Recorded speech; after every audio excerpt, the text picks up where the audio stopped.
You studied this. You remember reading about it last night. You even answered practice questions correctly. Then the test starts, you look at the first question, and suddenly your mind is completely blank. You stare at it thinking, I know this. But the answer won't come. So you read the question again. You look around and notice someone already writing. Now your heart starts beating faster, and another thought appears. Why can't I remember anything? And that's when one difficult question can suddenly make the entire test feel like a disaster. But here's something I want you to know before you decide that you simply didn't study enough. Going blank doesn't always mean you've forgotten what you know. Think about what happens inside your head when you're taking a test. You're not just trying to remember an answer. You're watching the clock. You're thinking about your grade. You're noticing how quickly everyone else seems to be moving. You're worrying about getting something wrong. And if the test feels important, your attention can start getting divided between solving the question and monitoring yourself while you solve it. So instead of all of your mental energy going toward, what is the answer? Part of it is going toward, why can't I remember? Am I running out of time? What if I fail? Now you're trying to retrieve information while simultaneously worrying about your ability to retrieve it.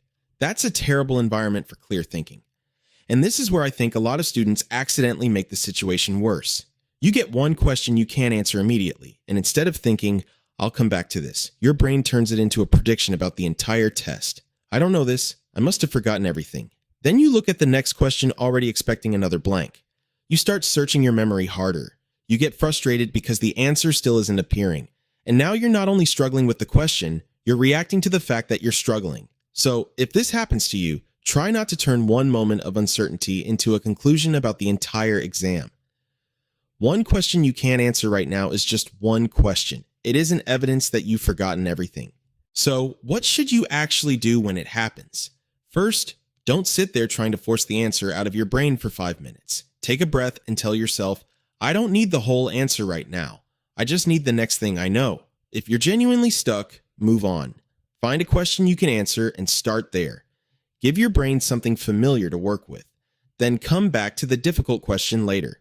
And when you return, don't immediately ask, why couldn't I remember this? Start with whatever part of the question looks familiar. A word, a concept, a formula, a related example. Sometimes you don't need to force the entire memory back at once.